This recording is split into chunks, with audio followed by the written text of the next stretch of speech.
Hello, Mami. Good morning. Napaaga nga yung gising ko kahit na nga puyat kay baby. Maglalaba nga si Mister dahil nga tambak na yung mga labahin namin. At kung may naririnig kayo habang nagbo-voice over ako, blower nga pala yun, Mami. Pinapatulog ko nga si baby, samantalang si Ate Piana naman, tinimplahan ko nga ng kanyang gatas. At nung nakatulog na nga si baby, hinihere ko nga si Ate Piana.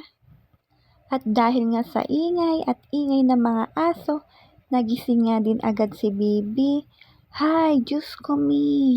Wala pang 10 minutes, gising ka na agad. Diyos ko mi, paano patutulugin pagsabayin tong dalawa? Ang hirap naman pala maging super nanay. Diyos ko mi, kahit anong gawin ko, ayaw matulog ng dalawa. Nakakahayad.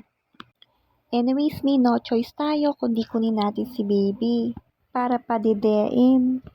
Habang ang dumidedi sa akin si baby, hinihele ko nga si Ate Piana. Baka sakali makatulog siya.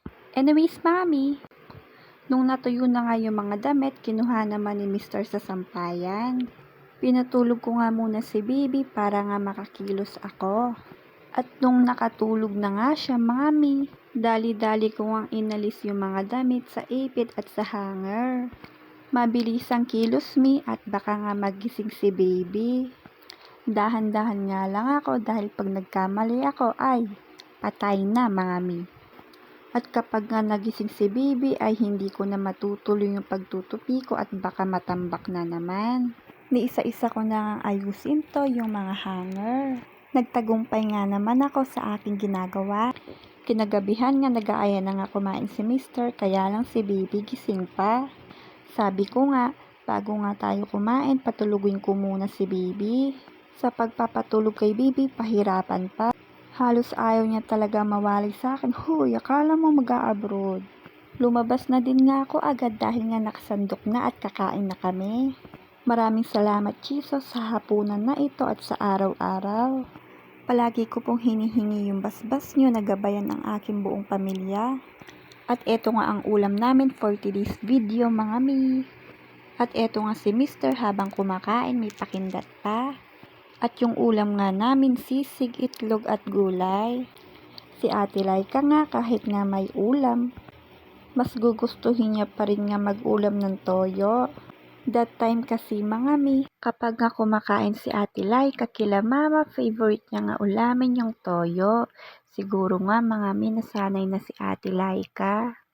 Natapos na nga kami kumain, ako nga dapat ang maghuhugas sa plato. Kaya lang mga mi, sabi nga ni Mister, siya na lang daw. Pinunasan ko na nga lang yung lamesa. Pumasok na nga lang ako sa kwarto at lilinisan ko si Ate Laika. At papalitan ng damit. At nung natapos na nga si Ate Laika, pinahiga ko na nga siya. At dahil nga dumidedi pa si Ate Laika sa bote, nagpatimpla na nga din siya sa akin ng Milo.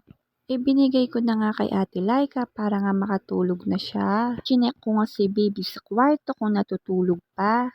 At mabilis ang pagsisipilyo nga ang ginagawa ko, mga mi. Hanggang dito na lang. Maraming salamat sa panonood. God bless!